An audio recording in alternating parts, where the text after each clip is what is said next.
అమెరికాలో చిందరవందరగున్న మీ ఇంటికి handyman cleaning plumbing services కోసం కాంటాక్ట్ ఇన్స్టా సర్వీస్. యుఎస్ లో ఎక్కడైనా ఎప్పుడైనా for instant booking visit instaservice.com. జనానికి ఫ్రీ అనే పదం వినపడినంత సొంపుగా మరొకటి చెవులకు సోకదు. ఫ్రీ అంటే ఫినాయిల్ తాగేవాడుంటాడని ప్రతీతి. ఉచితం దేశాధ్యక్షులకు బహుప్రీతి. ఈ ఉచితం ఉచితమా సముచితమా కాదా అని ఆలోచించరు. అమెరికా అధ్యక్షుడు ఇందుకు మినహాయింపు కాదు.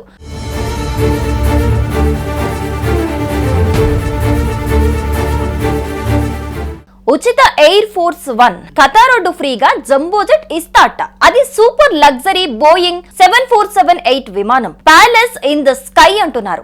ఆకాశంలో ఎగిరే హర్మ్యంగా అభివర్ణిస్తున్నారు. Private bedroom suite, board rooms, పాలరాయితో అలరించిన స్నాన గదులు, గ్రాండ్ స్టైర్ కేసు వంటి ఫీచర్స్. అందులో ఆ విమానాన్ని ఖతార్ ఇస్తే ట్రంప్ తీసుకోవడమేనా?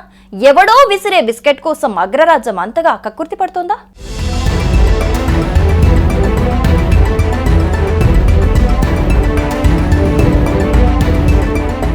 అమెరికా అంతర్జాతీయ పేరు ప్రతిష్టలు కేవలం విమానాల సేకరణ స్థాయికి దిగజారిందా? ఖతార్ రాజకుటుంబం ఇచ్చే బహుమతిని అమెరికా అధ్యక్షుడు పుచ్చుకోవటం అనైతికం, చట్టవిరుద్ధమంటున్నారు విమర్శకులు. పైగా భద్రత పరంగా కూడా ప్రమాదకరమని విశ్లేషిస్తున్నారు.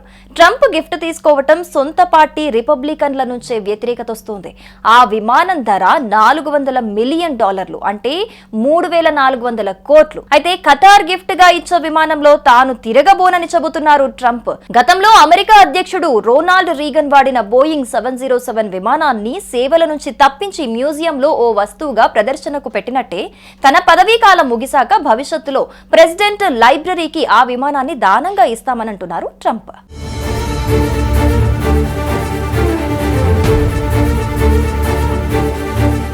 అమెరికా అధ్యక్షుడు ప్రయాణించే ఎయిర్ ఫోర్స్ 1 విషయానికొస్తే అవి 2 విమానాలు. దాదాపు 40 ఏళ్లుగా వాటిని అమెరికా వినియోగిస్తోంది. భద్రతా పరంగా అవి మేలైనవే. కమ్యూనికేషన్ సామర్థ్యాలు, క్షిపణి దాడుల నుంచి కాచుకోవటం, గాల్లోనే ఇంధనం నింపుకోవటం వంటి ఫీచర్స్ వాటి సొంతం. అయితే ఆ పాత డొక్కు విమానాలు అధ్యక్షుడికి నచ్చటం లేదు. వాటిని మార్చాలని ట్రంప్ ఉత్సాహపడుతున్నారు. బోయింగ్ కూడా అదే పనిలో నిమగ్నమైంది. రష్యాకు చెందిన ఓ విమానయాన సంస్థ కోసం బోయింగ్ గతంలో 747 విమానాలు తయారు చేసింది. బోయింగ్ నుంచి విమానాలు కొంటామన్న రష్యన్ విమానయాన సంస్థ ప్రస్తుతం ఉనికిలో లేదు. దీంతో ఆ 747 విమానాలకు బోయింగ్ మార్పులు చేర్పులు చేస్తోంది. కీలక సబ్ కాంట్రాక్టర్ దివాలా తీయటం, అర్హత గల సిబ్బంది కొరత కారణాల నేపథ్యంలో సుమారు దశాబ్ద కాలంగా కొనసాగుతున్న ఈ 747 విమానాల మేకప్ తతంగం ఇంకొన్నాళ్ళు పట్టేటట్టుంది. ట్రంప్ ప్రస్తుత 2వ టర్మ్ ముగిసోలోపు ఆ విమానాలు సిద్ధమయ్యేటట్టు లేవు. దీంతో దేశ అధ్యక్షుడిలో అసహనం పెరిగిపోతోంది. కొందరు అరబ్ నేతలు ఎయిర్ ఫోర్స్ 1 కంటే మెరుగైన విమానాల్లో ప్రయాణిస్తున్నారంటూ ట్రంప్ కళ్ళల్లో కారం చల్లుకుంటున్నారు.